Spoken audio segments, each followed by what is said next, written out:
नमस्कार स्टूडेंट्स, जसबीर रोबी के इस हिंदी चैनल पर आप सभी का हार्दिक स्वागत है। मुझे आशा है कि आप सभी स्वस्थ और सुरक्षित होंगे। आज हम 9वीं कक्षा में स्पर्श पुस्तक का पाठ आदमीनामा ले रहे हैं। आदमीनामा कविता के कवि हैं नज़ीर अकबराबादी।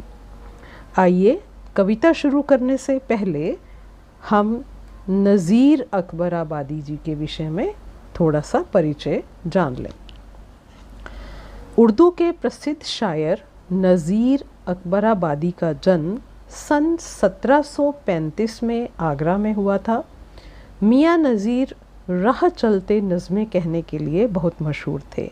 वे किसी भी फरियादी के लिए आते जाते आनन फानन में एक नज़्म रच देते थे और अक्सर बाज़ार में भिश्ती हो, ककड़ी बेचने वाला हो या अन्य कोई छोटा मोटा व्यापारी, वे नज़ीर की रची नज़्में गा गा कर ही अपना सौदा बेचते थे। उन्हें हिंदी और उर्दू दोनों भाषाओं के लोगों ने अपनाया और वे हिंदुओं के त्योहारों में विशेष दिलचस्पी लेते थे। नज़ीर की नज़्में हमारी राष्ट्रीय एकता की मिसाल हैं, जिनमें कई जातियों, प्रदेशों, भाषाओं और परंपराओं के होते हुए भी एकता की भावना समाहित है। आज जो कविता हम पढ़ने जा रहे हैं उसमें नज़ीर अकबराबादी ने आदमी के विविध रूपों पर प्रकाश डाला है। यानी विभिन्न परिस्थितियों और भाग्य के कारण उन्हें अलग अलग रूपों में जीना पड़ता है।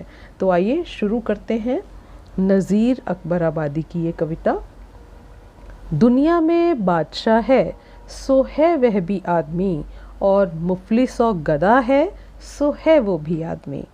जरदार बेनवा है सो है वो भी आदमी, नियामत जो खा रहा है सो है वो भी आदमी। टुकड़े चबा रहा है सो है वो भी आदमी। इन पंक्तियों में उर्दू के प्रसिद्ध शायर नज़ीर अकबराबादी ने मानव के अलग अलग रूपों की ओर प्रकाश डाला है। कवि कहते हैं कि मनुष्य की आर्थिक स्थितियां अलग हो जाती हैं और उसके अनुसार उसका आचरण, उसका व्यवहार, ये सब भी अलग हो जाता है और इस तरह दुनिया में हमें तरह तरह के आदमी दिखाई देते हैं। उनके अनुसार दुनिया में बादशाह है सो है वो भी आदमी, यानी कहीं पर वह धन दौलत अधिकार संपन्न बादशाह के रूप में हमें दिखाई देता है, और मुफलिस और गदा है सो है वो भी आदमी। अब यहाँ मुफलिस का अर्थ है गरीब या दीन दरिद्र व्यक्ति, और गदा का अर्थ है भिखारी या फकीर। तो वे कहते हैं कि एक तरफ तो हमें अधिकार संपन्न बादशाह दिखाई देता है, तो वहीं दूसरी ओर गरीब धनहीन भिखारी के रूप में भी हमें आदमी नजर आते हैं। जरदार बेनवा है सो है वो भी आदमी। अब यहाँ जरदार का अर्थ है धनवान और बेनवा का अर्थ है कमज़ोर, यानी कहीं वह दौलतमंद दिखाई देता है, सशक्त दिखाई देता है, तो कहीं वह कमज़ोर दिखाई देता है, धनहीन दिखाई देता है। नियामत जो खा रहा है सो है वो भी आदमी। नियामत का अर्थ है स्वादिष्ट भोजन, और कुछ आदमी ऐसे हैं जिन्हें स्वादिष्ट भोजन अपने जीवन में प्राप्त होता है, 36 तरह के व्यंजन वे खाने में समर्थ होते हैं। लेकिन वहीं कुछ इस तरह के व्यक्ति भी होते हैं जिन्हें खाना नसीब तक नहीं होता। टुकड़े चबा रहा है सो है वो भी आदमी। अब यहाँ टुकड़े चबाना एक मुहावरा है जिसका अत्यंत प्रभावशाली ढंग से उन्होंने प्रयोग किया है, और इसका अर्थ है कि टुकड़े दूसरों के दी हुई रोटियों पर अपने जीवन का निर्वाह करना, रूखा सूखा खाकर अपने जीवन को चलाना। तो इस प्रकार इस पूरे अनुच्छेद में, इस पूरी पंक्तियों में कवि ने एक जो पंक्ति है उसका बार बार प्रयोग किया है, सो है वह भी आदमी, यानी उसकी पुनरावृत्ति हो गई है, उसको रिपीट किया है, जिसके कारण इसमें एक अद्भुत सा नाद सौंदर्य उत्पन्न हो गया है। तो आइए आगे की पंक्तियां देखते हैं। मस्जिद भी आदमी ने बनाई है या मियाँ, बनते हैं आदमी ही इमाम और खुतबा खवां। पढ़ते हैं आदमी ही कुरान और नमाजियाँ, और आदमी ही उनकी चुराते हैं जूतियाँ। जो उनको ताड़ता है सो है वो भी आदमी। अब यहाँ वे स्पष्ट करते हैं कि दुनिया में मस्जिद बनाने वाला भी आदमी ही होता है, और मस्जिद में बैठकर जो व्यक्ति नमाज पढ़ता है या कुरान शरीफ का अर्थ बताता है वह भी आदमी ही होता है। ठीक है, कवि कहते हैं कि बनते हैं आदमी ही इमाम और खुतबा खवां। इमाम होता है जो नमाज पढ़ने वाला होता है, और खुतबा खवां होता है जो कि नमाज या कुरान शरीफ का अर्थ बताने वाला होता है। फिर आगे कहते हैं पढ़ते हैं आदमी ही कुरान और नमाजियाँ। पढ़ते हैं आदमी ही कुरान और नमाजियाँ, यानी कि इसमें मस्जिद में बैठकर आदमी ही कुरान शरीफ और नमाज को पढ़ते हैं। यानी कि आदमी ही ऐसा व्यक्ति है जो कि ऐसे धार्मिक स्थलों पर बैठकर धर्म का प्रचार करते हैं। धर्म क्या है उसके विषय में लोगों को बताते हैं। सदाचार का पालन उन्हें अपने जीवन में करना चाहिए, इसका उपदेश देते हैं। तो वहीं कुछ इस तरह के भी व्यक्ति हैं जो कि जूतियाँ चुरा लेते हैं। यानी जो लोग मंदिरों में मस्जिदों में अंदर बैठ जाते हैं आकर, तो पहले इस तरह की व्यवस्था नहीं होती थी। लोग मंदिर के बाहर या मस्जिद के बाहर ही जूते उतार कर अंदर जाया करते थे, तो उनकी जूतों की देखरेख करने वाला कोई नहीं होता था, और इस तरह से कुछ लोग चोरी चकारी भी कर लिया करते थे।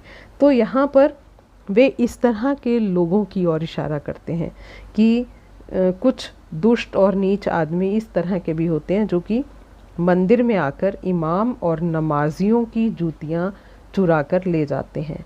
वे भी आदमी ही होते हैं, और जो लोग ऐसे चोरों पर नज़र रखते हैं, उन्हें जूतियाँ चुराने से रोकते हैं, वो भी आदमी ही होता है। तो इसी आगे की पंक्ति में वे कहते हैं जो उनको ताड़ता है सो है वो भी आदमी। ताड़ना यानी भांप लेना, ये जान लेना कि ये व्यक्ति चोर है या चोरी करते हुए उसे पकड़ लेना। इस तरह जो आदमी उन पर नज़र रखता है वो भी आदमी है। अगली पंक्तियों में वे स्पष्ट करते हैं कि या आदमी पे जान को वारे है आदमी, और आदमी पे तेग को मारे है आदमी। पगड़ी भी आदमी की उतारे है आदमी, चिल्ला के आदमी को पुकारे है आदमी, और सुन के दौड़ता है सो है वो भी आदमी। अब यहाँ पहली पंक्ति देखिए कि या आदमी पे जान को वारे है आदमी। जान को वार देना यानी जान को, अपनी जान को न्यौछावर कर देना, अर्पित कर देना। तो यहाँ नज़ीर अकबराबादी जी कहते हैं कि आदमी ही दूसरे आदमी पर अपनी जान न्यौछावर कर देता है, लेकिन दूसरी तरफ इसके विपरीत व्यवहार भी करता है। अगली पंक्ति में वे कहते हैं और आदमी पे तेग को मारे है आदमी। अब यहाँ तेग का अर्थ है तलवार। तो कभी कभी आदमी ही दूसरे आदमी को तलवार के ज़रिए मार देता है, उसे मौत की घाट उतार देता है। पगड़ी भी आदमी की उतारे है आदमी, चिल्ला के आदमी को पुकारे है आदमी। अब देखिए दो तरह की स्थितियां वो बताते चल रहे हैं। एक हम कह सकते हैं कि सकारात्मक है और दूसरी नकारात्मक है। वे कहते हैं कि आदमी ही आदमी की इज्जत उतारने का कार्य करता है। पगड़ी भी आदमी की उतारे है आदमी।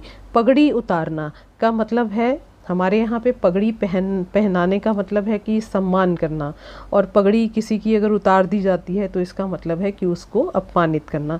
तो आदमी ही दूसरे आदमी की इज्जत उतारने के लिए आगे आता है, यानी आदमी ही इस तरह का व्यवहार करता है कि वह दूसरे व्यक्ति की इज्जत को खराब करने की कोशिश करता है। फिर इसी तरह से कुछ आदमी ऐसे भी होते हैं कि किसी दूसरे आदमी की चिल्लाहट, उसके चिल्लाने की आवाज़ सुनकर उसकी सहायता के लिए दौड़ते चले जाते हैं। चिल्ला के आदमी को पुकारे है आदमी, यानी एक आदमी है जो चिल्लाता है मदद के लिए और दूसरा आदमी क्या करता है और सुन के दौड़ता है, सो है वो भी आदमी, और सुनकर उसकी पुकार वह आदमी उसकी सहायता के लिए दौड़ता चला जाता है। तो दोनों ही प्रकार की स्थितियां अलग हैं और दोनों ही स्थितियों में काम करने वाला व्यक्ति आदमी है। एक तरफ वो तलवार से वार करता है, इज्जत उतारने का काम करता है, लेकिन वही दूसरी तरफ सहायता के लिए आगे आता है, अपनी जान को न्यौछावर कर देता है दूसरे लोगों पर। तो दोनों प्रकार के व्यक्ति हमें समाज में दिखाई देते हैं। अब आगे अंतिम देखते हैं, अंतिम पंक्तियाँ। अशरफ और कमीने से ले शाह वज़ीर, ये आदमी ही करते हैं सब कारे दिल पजीर। या आदमी मुरीद है और आदमी ही पीर, अच्छा भी आदमी ही कहाता है ए नज़ीर, और सब में जो बुरा है सो है वो भी आदमी। अब यहाँ पर अशरफ शब्द का अर्थ है शरीफ लोग या सज्जन व्यक्ति।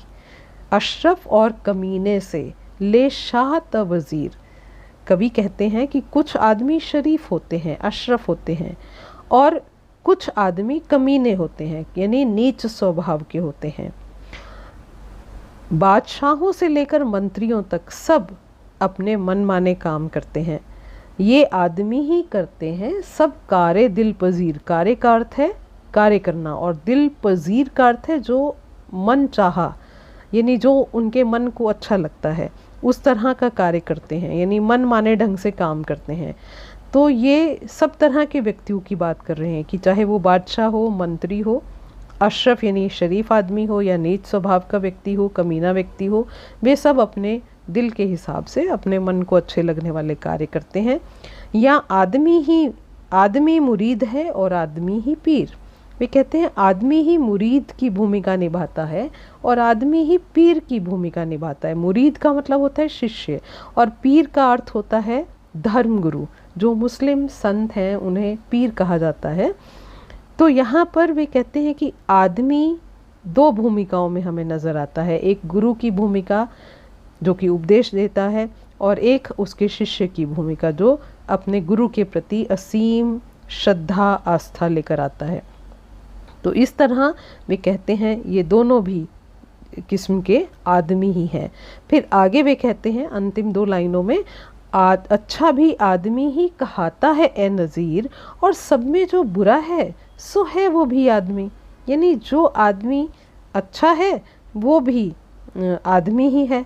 यानी यहाँ पर कवि ने आदमी की सकारात्मक और नकारात्मक जो भूमिकाएं हैं उनका बहुत खूबी के साथ चित्रण किया है।